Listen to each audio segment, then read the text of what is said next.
Because I always tell my students, fighting is two things. It's one is level. You got to get to a certain level.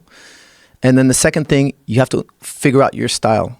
Like you have to know everything about what you do. Like for instance, if you look at Ali and Tyson, they fought totally differently.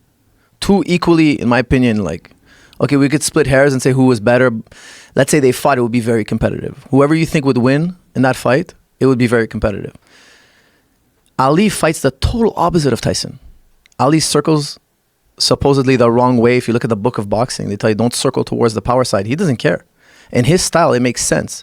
He's up on his toes. He's jabbing. He rarely ever throws a body shot. He's thrown a handful of body shots in his entire career. Whereas Tyson is the total opposite.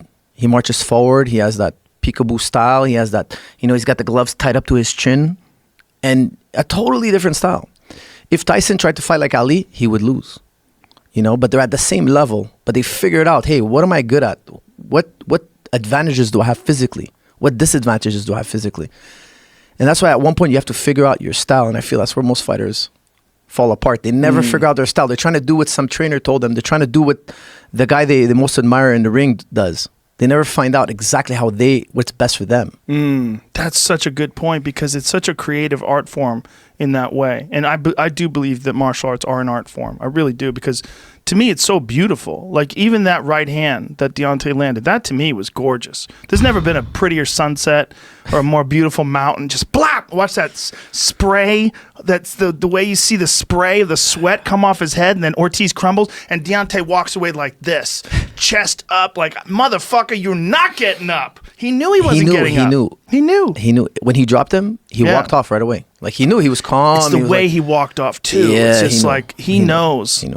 God damn, that guy's got crazy power. But what you said is so important because it's a creative endeavor. You're trying to figure out how to land shots, and you're also trying to disguise what your ideas are, what your tactics are, and you got to figure out what works best for your body type. And that's so open-ended. Like martial arts it's so open-ended. Once the referee says fight, there's all this creativity involved. And that's something that I think a lot of people don't really appreciate. 100%. Sometimes you have a trainer who kills that creativity because he tells you, look, this is how you fight. Right.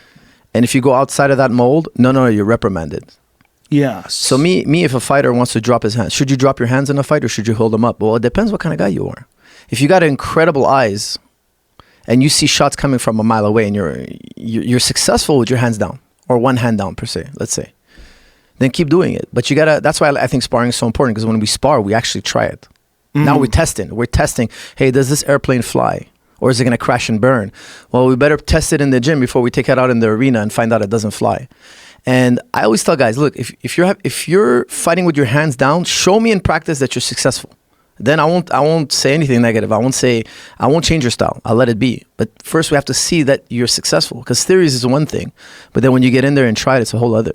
Well, Wonderboy Thompson is an excellent example of that. Exactly. I mean, he fights so well with his hands down.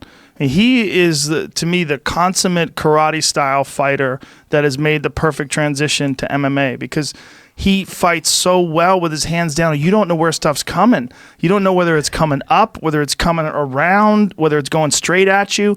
And you don't see it until you're looking at his body, and these things are coming up from his hands being down like this, and he's standing sideways.